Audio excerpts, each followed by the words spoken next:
Investing is not easy, and there are some popular beliefs about investing which are very misleading.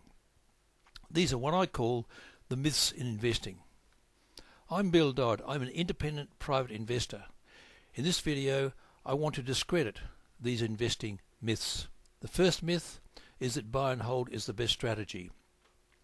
The second myth, that dollar cost averaging is a good strategy.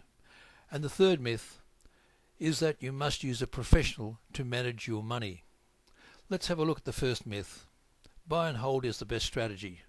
Now, the basis of this is that if you buy a good blue chip stock, for example, it may not on average fall much in price, but over the long term you'll make money. Now, is this true?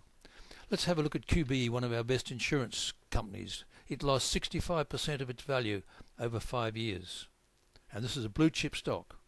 Another blue chip stock is CSL, which lost 75% of its value over 2 years. And furthermore, in this case, it took another 3 years before this stock came back and to the point where investors got their money back.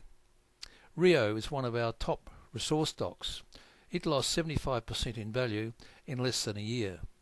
So in looking at these examples, one must ask the question, is buy and hold, or buy and forget as I sometimes call it, the best strategy? No.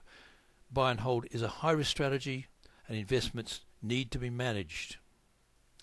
Let's look at the second myth, dollar cost averaging, which is sometimes called averaging down, because what we're doing is buying a stock. Price falls, we buy some more. Price falls again, we buy yet more. Let's take an example. The example here is the stock BlueScope Steel.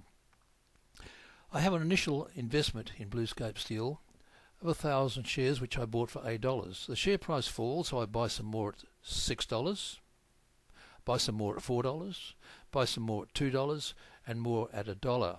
So I end up with a holding in BlueScope Steel of 5,000 shares, which on average have cost me $4.20 for an outlay of $21,000. But the market price of BlueScope Steel is now about $450. That's a substantial loss due to averaging down. Dollar cost averaging is a poor strategy, and never buy stocks in a downtrend. Now, there is an exception to this. If you do understand the fundamentals, then you may well be in a position where, as the stock becomes cheaper, you buy more. But as a generalization, never buy stocks in a downtrend. Now, let's have a look at the third myth, that you must use a professional fund manager. Now, this is the idea, of course, promoted by the fund manager who wants to manage your funds, saying it's too difficult for a small investor to understand the market. But how good are the professionals? These data from Money Magazine are for the top 5 retail Australian share funds over a 5-year period. Now, these are 5 of many hundreds of funds, and these are the best. They're 5-star funds. Now, over this 5-year period, these 5 funds have averaged 0.65% per year. And if we take into account the effects of inflation, in fact, they've lost about 2% every year, and they're the best funds. What about the biggest funds?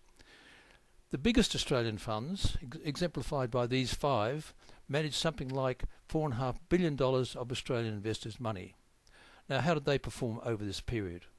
Well, in fact, over this 5-year period, they lost every year 3% of investors' funds.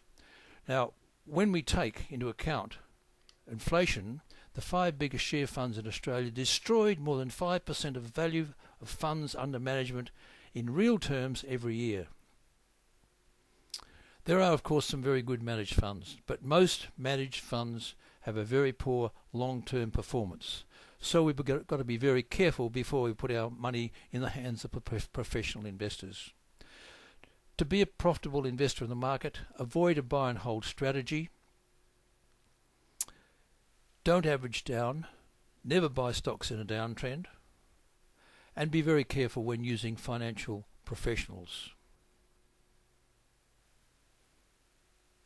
And independent investors, we can be very successful, but we must avoid the traps such as the 3 myths that I've just discussed. I wish you happy and profitable investing.